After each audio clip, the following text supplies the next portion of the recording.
Welcome, everyone. This is Chief Yuya, and you are listening to Chief Yuya Podcast. Welcome. Peace to you all. All right, let's get right into it. Sexual revolution. You may see it in the title, if I stick to that title by the time I'm done. But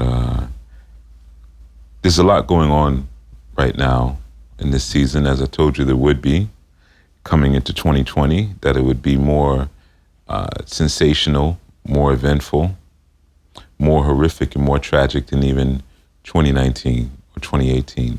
Things tend to get worse. But I wanted to speak about some sexual situations that are happening right now, mainly in the Anglosphere or in the Western world, and the effect that it's clearly having on those of us who are in tune with some of the serious issues of our time. Of course, we have viruses that are moving around, and we have a lot of political intrigue. We have a looming stock market crash, which of course will lead to a deeper recession. Food prices are rising, like I told you they would last year, with all the flooding in the Midwest. And individuals I know who are carnivores have shared with me that the meat prices are rising. Of course, they would be, because all of that grain that was lost in 2019 is used to feed, the livestock that's harvested for the meat industry. So, but we're talking about right now, sexual revolution. Now, I know a lot of times if you hear a person talk about the sexual revolution or even the free love movement, it may take your mind back, I guess we'd say about 60 years, right? The 1960s. In truth, the sexual revolution, as is usually documented, lasted from the 1960s, about 1960 to 1980, we can say, right? As they call it, the sexual revolution, because at that point it did all of the damage that it needed to do. Ironically, we are told that AIDS was discovered in 1981. It's kind of like a year after the sexual revolution ended. But in any event, let's talk about what it means to us today, or means for us today. I was having a conversation with someone, and we were talking about time periods, and I was speaking to the 1950s. We were looking at the slogan of "Making America Great," again, just kind of unpacking that slogan a little bit. And one of the things that I spoke about was, how much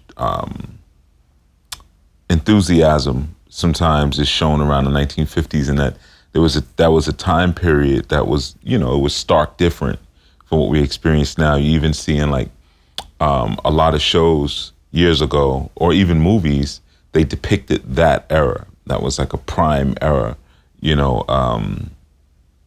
America. You have shows like Happy Days, which was based on The Last American Virgin, but different shows like that, where there's this idea of the simplicity of the 50s and even the more pure lifestyle. But definitely for some in America, life seemed to be a bit more simple. Again, I say some because others were being lynched wholesale. So that wouldn't be that simple, having that fear always looming over your head. But in any event, you have kind of like during that era of the 50s, you have a lot of family stability. And that family stability, a lot of it was based around even the war. You had these soldiers who were returning back to the States, and one of their primary desires was to get married, have a good job or a good career, and build a family for themselves. And because of some of the progressions in the medical industry, people were even living longer. They were living healthier lives around that point. So, that post-war era, there was a lot of advances that people were able to take advantage of. But then there was also this mindset and this desire for family building, right? So of course that creates a totally different type of environment that maybe we have now in the 2020s, right? Back then, it was the norm for two young individuals to remain chaste until marriage. In fact, it was celebrated even among men to remain chaste, to remain virgins until they were able to exchange marital vows with someone. So there was a lot of social norms around that time that were very protective and securing of the family. And the idea of a family represented freedom and prosperity. You see, it wasn't until later, again, we're talking about the 1950s. It wasn't until later with the women's lib movement, with the sexual revolution, where the idea of family was then seen as a more oppressive entity, a more oppressive state. Okay, so I wanna share something with you really quick. I'm gonna play it, right? Now, for those of you who are watching this on YouTube, you will see this video. And for those of you who are just on the podcast, you'll hear the video. All right? Okay, my phone just rang. I don't know what happened. But I'm going to play it really quickly, and then I'm going to come back. But let me just warn those of you who are watching, the content is a bit strong. So if you have children in the room, I definitely suggest you cover their eyes and maybe even their ears. There's no profanity per se, but the content is strong. All right. And then after that, I'll continue. But I just want to provide a little context for where I'm getting ready to go with this. Would like to do some of those funny little dances from Fortnite? Does anybody know any of the dances from Fortnite? Oh, then you are a credit to your community. But most of all, Michael likes to twerk. Now, does anybody in this room know how to twerk? All right, well, it's quite important to the story, so I will just give you a very quick demonstration. All you need to do is you just stand with your feet sort of shoulder width apart, like so. Okay, and I'll show you at the side so you get a better view that way. And you crouch down into this sort of position here, so your bum's sticking out. I hope you're taking this all in. And then you just move your bum up and down like that, and that's twerking. Now. Okay, so willfully, that wasn't too much for you, wasn't too painful for some of you. And, I'm definitely wishing that it helped to provide some context for where we're going, right? And just this conversation, which is, of course, an new conversation. And reason being is that a lot of times when we step into the conscious arena, there's a lot of talk around freedom and really the removal of rules, the removal of strict standards, the removal of any ideas of conformity, of course. And a lot of times this is heralded in by a sense of sexual freedom. And sometimes people associate leaving the bounds of religion or leaving the bounds of societal expectation with this idea of sexual freedom. And again, a lot of this comes from the what we call the sexual revolution. There's a psychological commitment that people make to remove some of the anxieties that they have around certain tendencies, natural tendencies.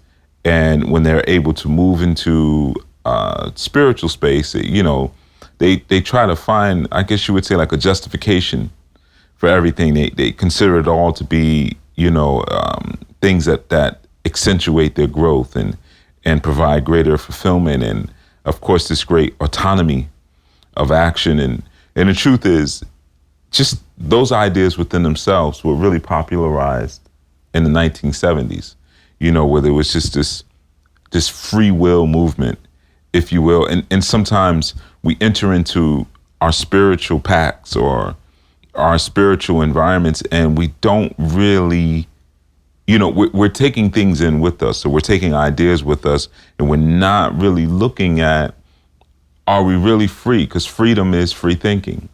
Or are we just taking in other norms, thinking that we've done something? Most of the time we haven't, right? And I'm going to be getting into that a bit more because, like I said, in our new conversation, we demand change. And most of the time when you're just kind of freestyling in your spirituality, it doesn't matter. You do whatever you feel like doing, whatever you feel, whatever you vibe with. That's not acceptable for us. It's just not acceptable. And, if it was just about whatever you feel like doing, then you wouldn't really need to be listening to this. Just go do what you feel. And again, a lot of times that ignorance and that spiritual misunderstanding, it comes from an error. It comes from certain ideas that were already implanted. And sometimes people don't realize that, again, yeah, you may have left the church or left the masjid or moved out of your masjid or moved out of your parents' house, but it doesn't mean that you've completely developed a free psychology. There are still social cues that you may be picking up on and using, even though you may be thinking you're discrediting certain norms, but you're still playing to those tunes. And I understand a lot of times that we look at certain values that are considered traditional and we see how they failed us. And in truth, that is true mostly. I often say that tradition is one of the most dangerous things, because a lot of times we'll continue to do certain things because of tradition. Well, this is how we've always done it. And there's really no questioning as to if it works or not. And again, that's a much deeper thing I'm going to be getting into probably in about another month or so. I'm working on a project right now. And then when I finish that and share that, then I'll be getting deeper into that. And again, primarily for our new people, because for everyone else, I can't really expect any other standard or any other norm that you would have to fulfill because you haven't made a pact to. And imagine it or not, but that doesn't really necessarily work in your favor.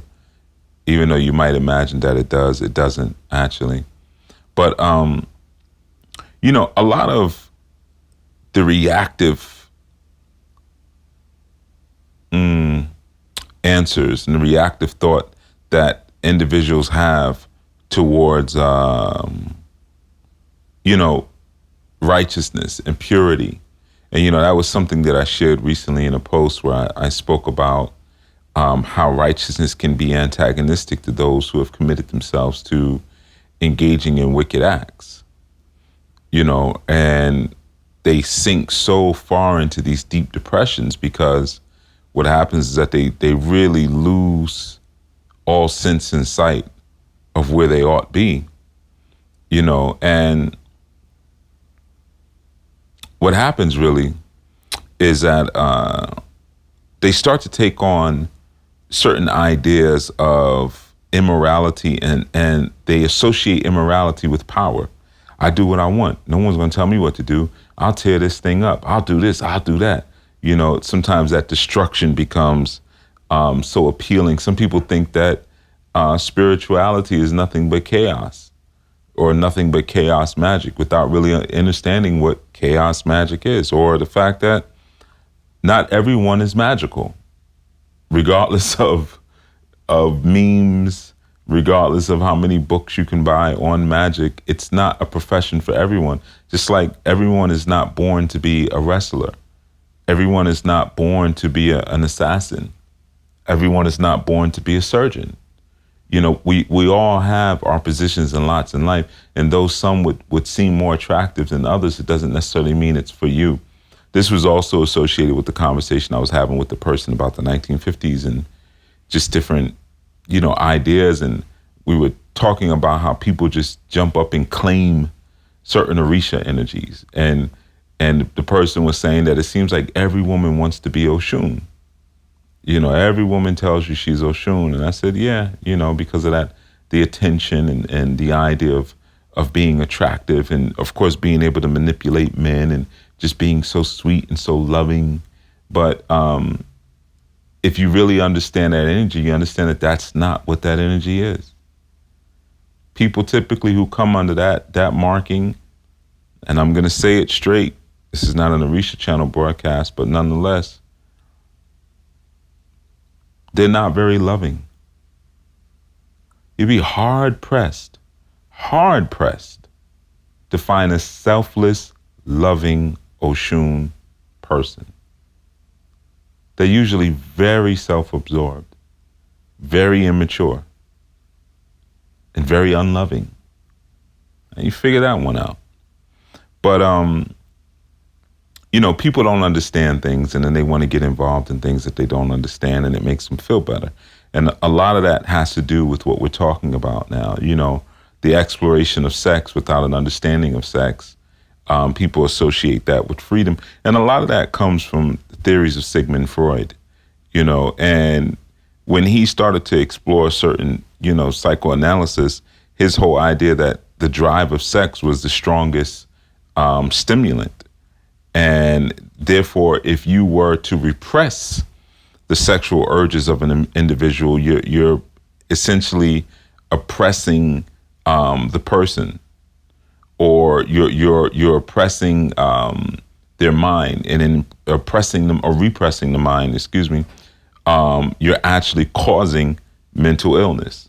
So the idea was that mental illness can be caused or is caused by sexual restraint and traditional sexual norms that lead one to a more puritanical lifestyle, right? So we may say, well, wow, but that was a long time ago. Freud died in 1939, right? So we might say, man, for something so long ago, it's no longer an issue. But again, the sexual revolution occurred in the 1960s. And there was some talk around this prior to that. I had read 2 books by an individual by the name of Alfred Kinsey. And a lot of what he spoke about was incorrect. I read these books, man, I don't know how long ago. It was a long time ago. I don't even remember. It was a long time ago. And the first one I had read was The Sexual Behavior in the Human Male. And then he had another one called The Sexual Behavior in the Human Female, right? And that one was published in early 1950s. And the other one, the sexual, for the female one, and the other one was published, I think, in 1948, The Sexual Behavior in the Human Male. So these are old books, and, sometimes you want to dive into a lot of old stuff when you are studying, and you're studying not only to be an occultist, spiritualist, a righteous person, but also just a scholarly person. Sometimes you try to move to the oldest stuff you can find, and you might think that, well, the oldest stuff will give me the best stuff, but sometimes yes, sometimes no. But the advantage there is you get an understanding of where people are coming from, where their mentality springs from. And Alfred Kinsey, he had these ideas where he was basically, and this is where we end up today, he was normalizing things like pedophilia, normalizing things like bestiality, and essentially, even at that time, normalizing same-sexual relationships, which, from a public perspective, were still considered to be perversions at that time when he was promoting his ideas. And he was kind of an interesting fellow because he was very slick in what he did. And again, sometimes it's good to study these old norms, because what happens is you start to realize that the tricks have not changed, that people are still using the same exact tools to kind of rally you into the position that they want you to be in. But he did this study, and he took a sampling of people, and he spoke to them about their sexual practices and things like that. And he was trying to get a cue on what the norms were, the sexual behavior with human males and the norms were with human females. But what came out later, was because these were very popular studies, and the questions that he asked, it was like a huge range of sexual behavior. But the way he kind of put the questions was just so that he could always get a positive response, right? And primarily, he himself was a homosexual and a pedophile. And he was very promiscuous sexually, right? And so were the individuals that he was around, his colleagues, if you will, his associates. So what he did was he took this sampling of people. I think it was something about 20,000 people, somewhere around there. And he interviewed them about different sexual practices and whatnot. And the thing is that we didn't find out until later was that about, I think, 30 to 40% of the people he interviewed were prostitutes, were male prostitutes. And many of them were also incarcerated. They were criminals. So it wasn't necessarily representative of the population of citizens at that time. And so he kind of really had a way to distort the statistics in terms of what he was pulling at, right?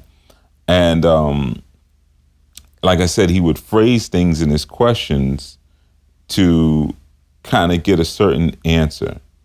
And a lot of the answers in his reports came from like just a few of his interviewees, one of which was found guilty of over 300 acts of pedophilia. He had 300 victims. And this was one of the people who produced a large amount of the answers, which were leading up to kind of this idea of legitimizing pedophilia, legitimizing dissexuality, and a whole bunch of other activities, right? So, I mean, you can still read the books, Alfred Kinsey's books, either one, or just probably, I guess by now you can look them up. I'm sure all of this stuff you can Googlefy it at this point, but these were some of the works that I've read, a long time ago,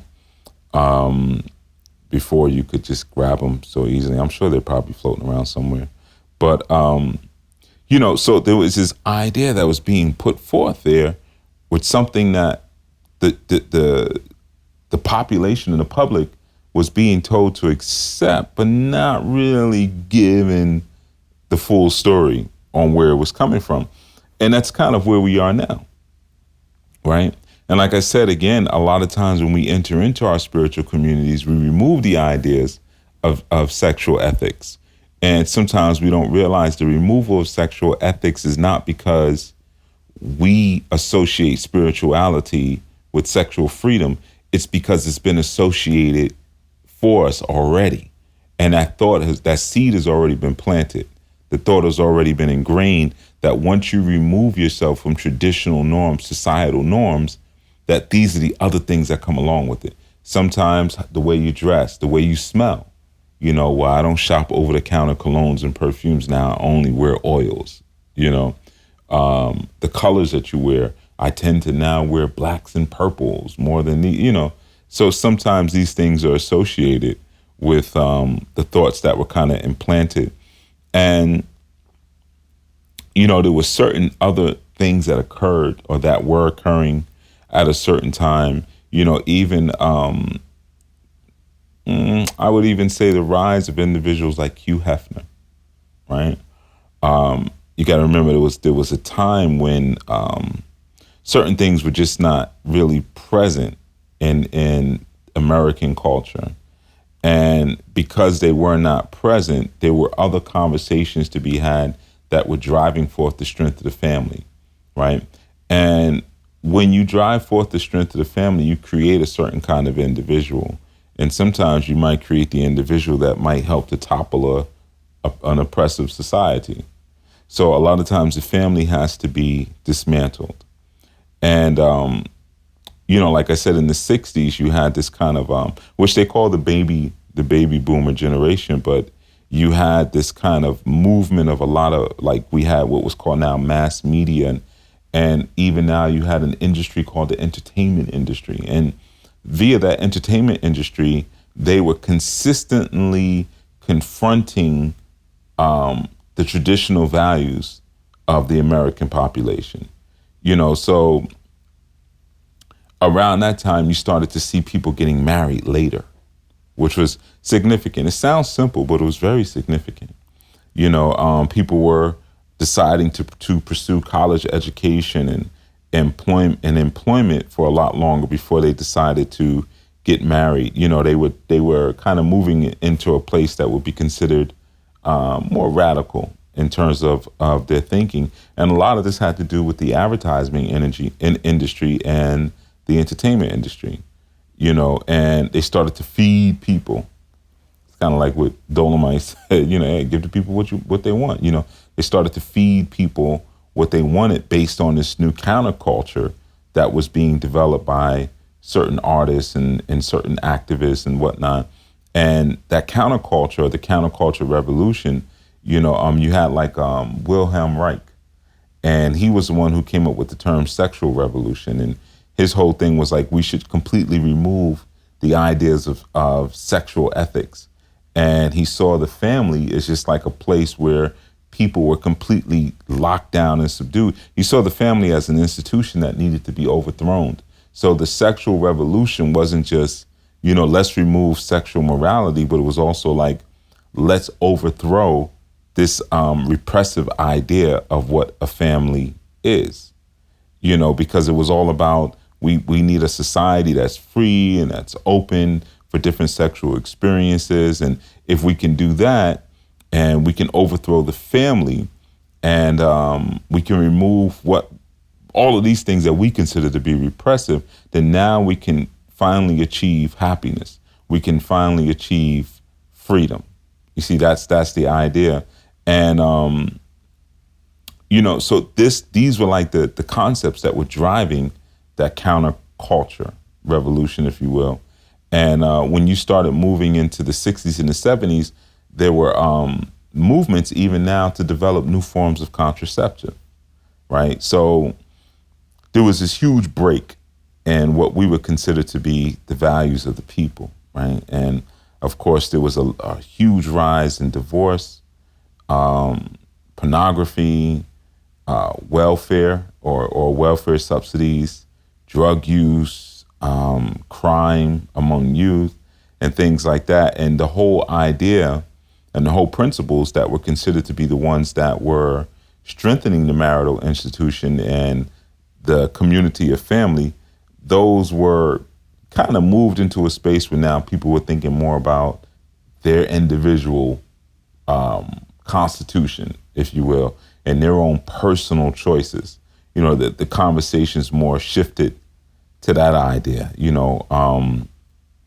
and again, a lot of this had to do with Freud again, where now we're going into the bedroom and we're removing the regulations around sexuality. And, he had all of these different psychoanalytic theories around sexual liberation and how sexual liberation would kind of become the focal point or the stimulus to radical movements, which basically it did, right? But there's something else to consider, right? And I'm hoping everything I'm saying is giving these videos context and for you to understand why within ANU there are certain regulations as it relates to not only sexual behavior, but also how we mate with one another. It's not a free-for-all, and I know a lot of times when people look at polygyny or they look at plurality, that's the first thing that comes to mind, that this is all this public ding-a-linging, like you just ding-a-ling is public property, and it's hard to imagine that there are rules. And I'm not going to say that that's the case for polygyny in period, because polygyny just means plural marriage, one man, multiple women. But the thing is, or polygamy, plural marriage still, but those rules would be established by the society or the community and the culture that those marriages live inside of, but so it's on you to decide what level of promiscuity you want to explore or what level of restriction and discipline works best for your community and for your family. But, there's some undeniable things when we start looking at the first wave sexual revolution and what we have going on now in the 2020s, 60 years later, with, all of these new definitions that are being put in front of us as to what we're supposed to now be accepting in terms of sex and gender, and even what we could call the age of consent, right? The time period we're talking about in the 1950s, you had two major STDs that existed. One was gonorrhea and the other one was syphilis, right? Like I told you, AIDS, quote unquote, wasn't even discovered until 1981, right? So the idea of the sexual morality helped to stave off a lot of these diseases. Today we have over 30 different kinds of STDs, right? And we have, I think it's something like 1.3 million people every day contract an STI, every single day. So the ideas or the concepts of really being able to kind of control our sexual health, they separate the sexual morality from the sexual health, but that's a slick tool of the medical industry. So even when you see commercials and things like that for STDs or for HIV AIDS, the biggest concern that's raised is over always the health issue, but never the moral issue, and, of course, HIV AIDS was always the big thing. Well, that was a big thing throughout the 80s and the 90s. You don't hear as much talk anymore. It doesn't mean it's gone anywhere, kind of like SARS, morphing into coronavirus. Doesn't mean that it's gone anywhere. But, in 81, it was, it was pretty obscure. And then now we have over 40 million people, who are living with HIV AIDS. So again, this idea of sexual immorality, when you hear me talk about the curses that are brought as a result.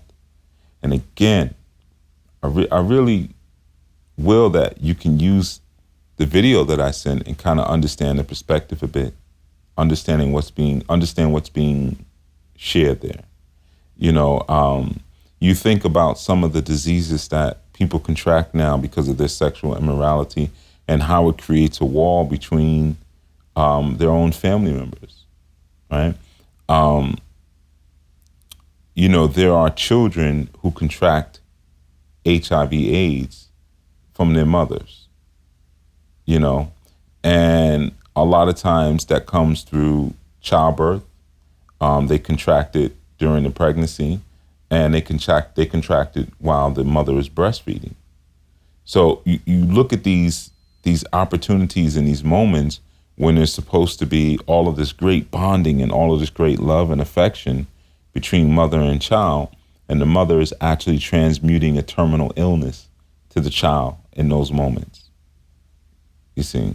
So, and yeah, HIV can be transmitted through, sharing needles and things like that. But the majority of that transference of the epidemic is done through sexual intercourse. So we kind of look at some of the consequences of this sexual revolution. And of course, in that video, for those of you maybe who didn't see it, but that was I know the word transvestite, all right? Some would say drag queen. I don't know if that's still PC, but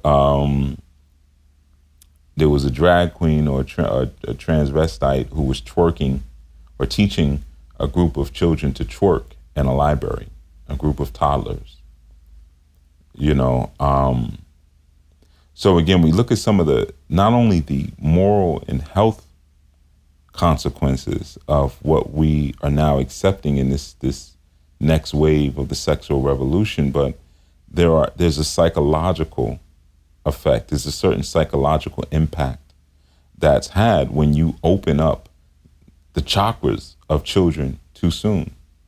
Even the ideas of, when you're opening up children, you're teaching toddlers how to twerk. You're over-sexualizing them. So what happens when children, first of all, are sexually active as teens when they're too young? We have so much teenage pregnancy. And sometimes, of course, in certain areas, it's overlooked because it's just considered the norm. Well, you're not really going to be much in life anyway, so you might as well go ahead and get pregnant. And a lot of that comes from the idea that a lot of adolescents and teenagers have, because they're very self-indulgent. And when you're not raised properly, when you're not raised with the proper sense of economy, one of the things that you're not taught as a child is the beauty or the science of delayed gratification. See, that's a poor people thing. I got to have it now. I need it now. I want it now. I want it now. I want to feel it now. Got to eat it now. Got to have it now. Got to taste it now. Got to see it now. That's poor people thinking. And from simple things like playing Monopoly with your children, and teaching them long-range consequences of their actions, it can help things like that. Obviously, being present, I'm not saying Monopoly is the cure to teenage pregnancy, but I'm giving an example. But at that stage in life, people usually don't make the best decisions for themselves. They don't really think about long-term interests, especially, again, if you're growing up with a poverty mindset, then, long-term interests and things like that don't even come to the table, right? You don't know you don't have a 3-year plan. You don't have a 5-year plan. And your sexual activity can override all of your thinking, because infatuation amongst young people usually is pretty high. And young people are usually already infatuated with themselves. They're some of the most selfish creatures you'd ever, especially teenagers, very selfish.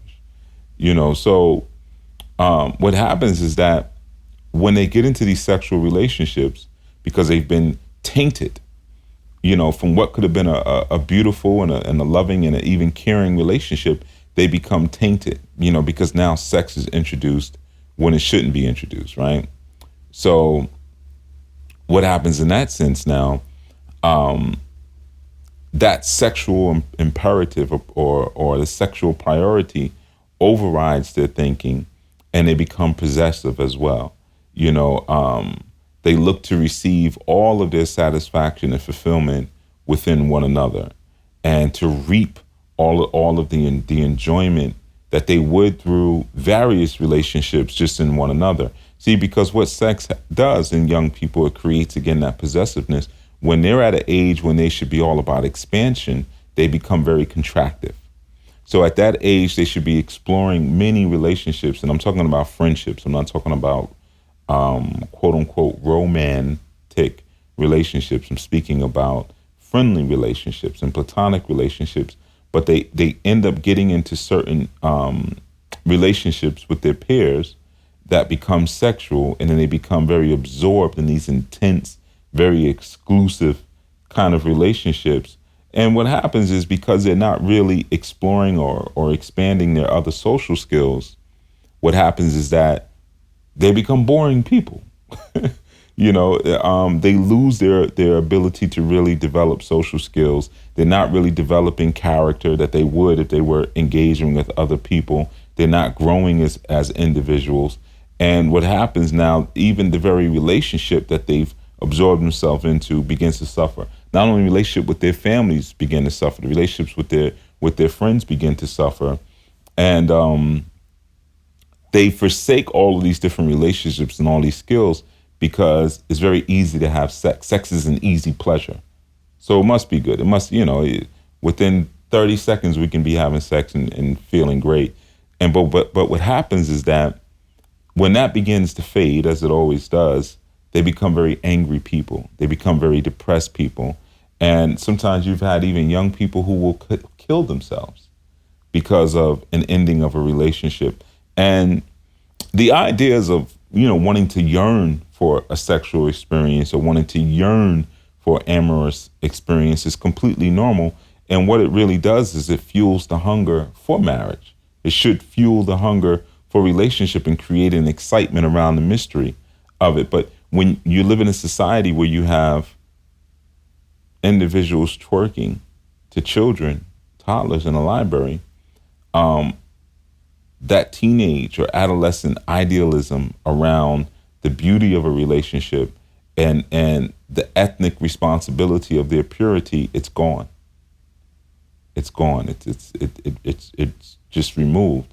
And now, where once modesty is celebrated, modesty now becomes, kind of a thorn in people's side. And the idea of again, the purity and the righteousness that one should maintain, which would then kind of project what the beauty of a relationship is, that's also gone. And again, through the entertainment industry, this is this sensationalized image and idea of what the sexual experience is supposed to be, which reality never matches that. I mean, it's not going to be that, but again, children usually don't have those reasoning capabilities to understand, okay, we're not going to have sex on the car hood in the rain.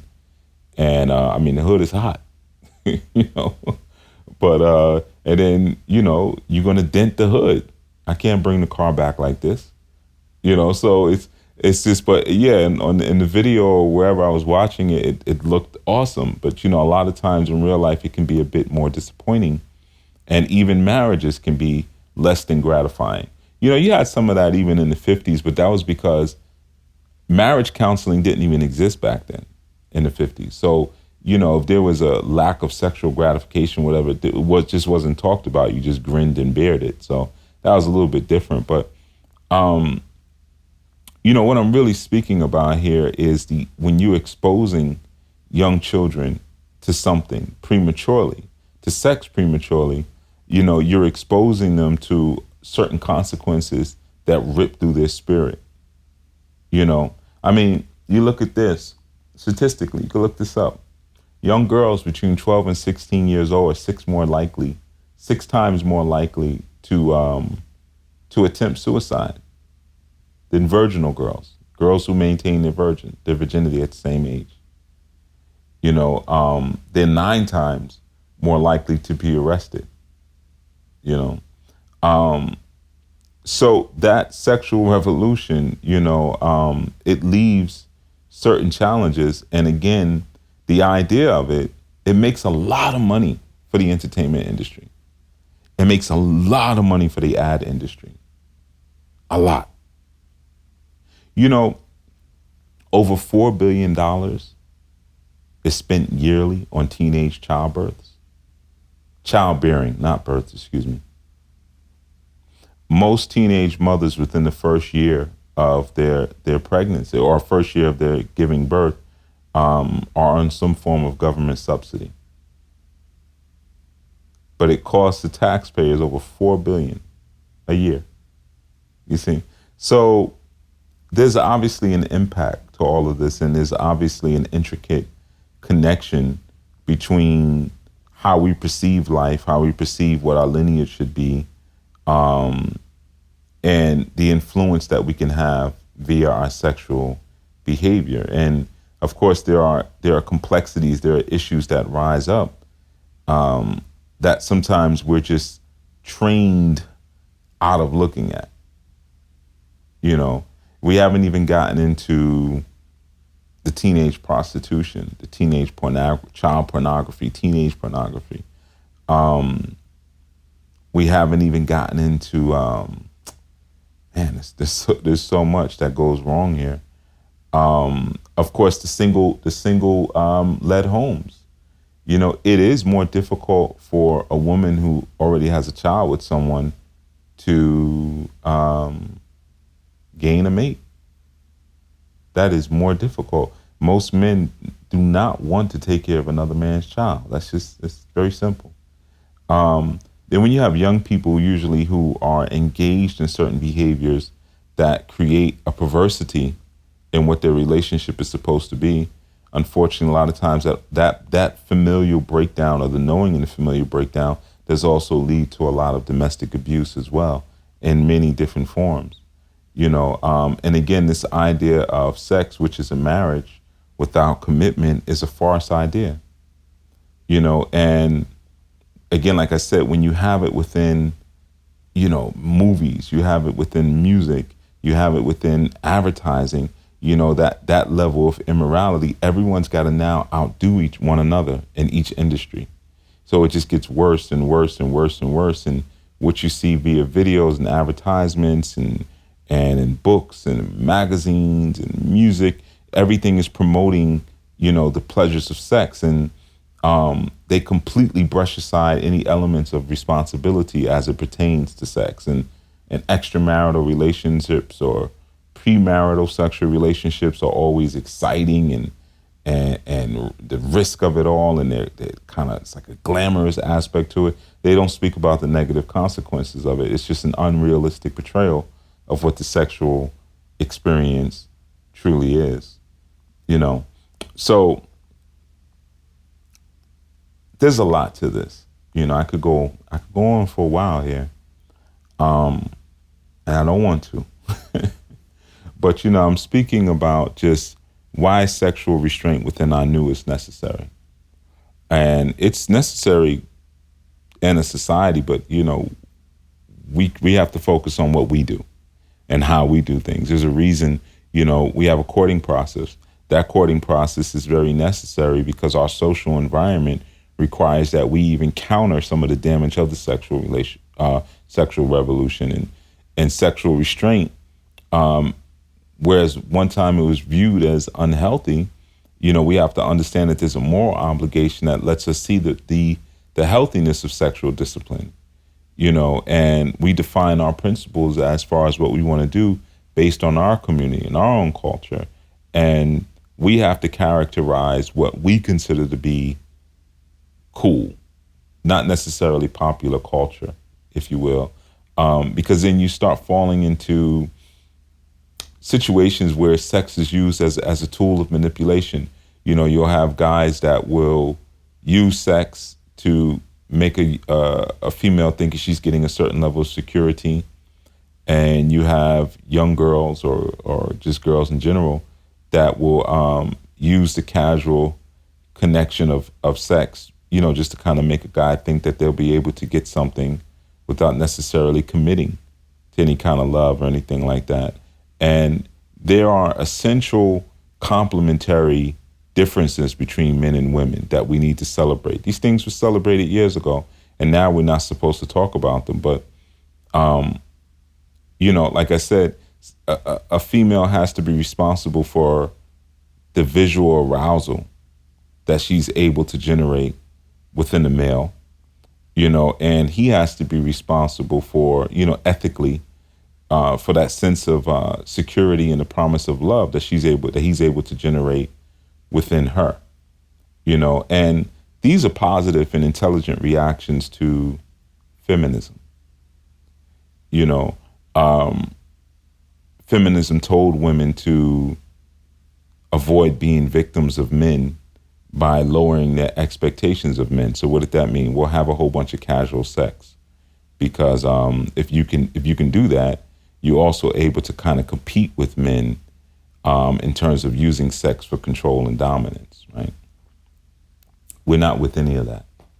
And I felt it was a very important topic because sometimes I hear things come out of the mouths of would-be our new members, the students, and they don't realize how far away from popular culture and Western social norms that Anu truly is. Just because you may be able to speak to something kind of casually doesn't mean that there's not a lot of thought that goes behind it. There's not a lot of energy that goes behind it, or there's not a lot of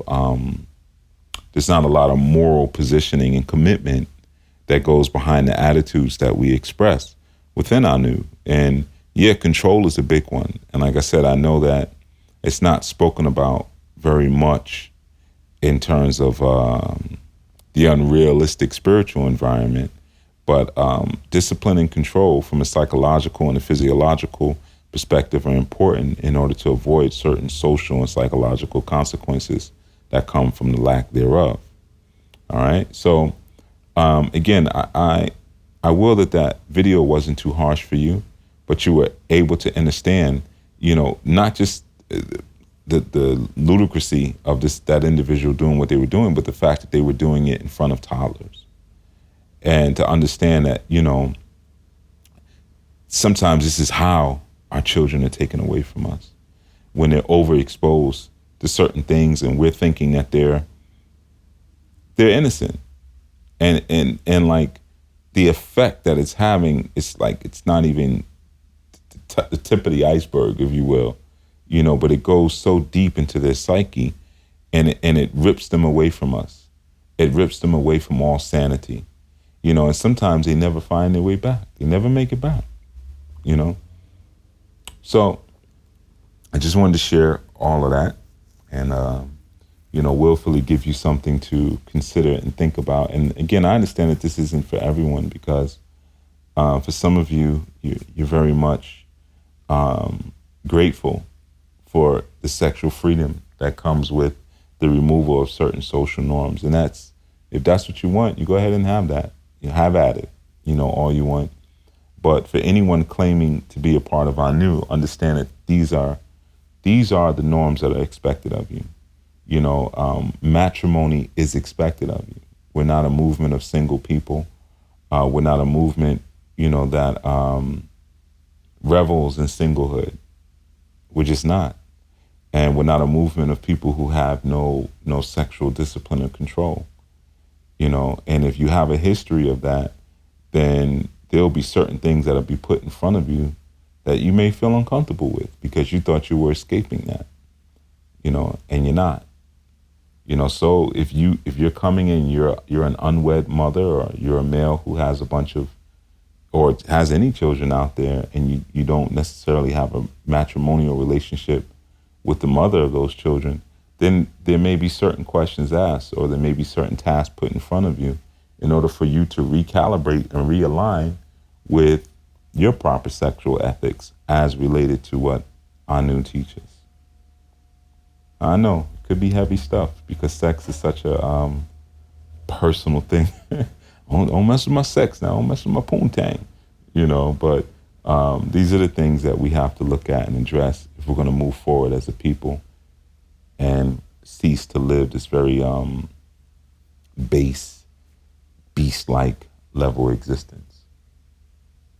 All right, this has been Chief Yuya, and I will that I speak to you all very soon. Again with some more when I get an opportunity to speak again. And again, I will reiterate. People still asking. Matter of fact, I'm gonna share two things that people keep asking about: readings, AskOsiris.com.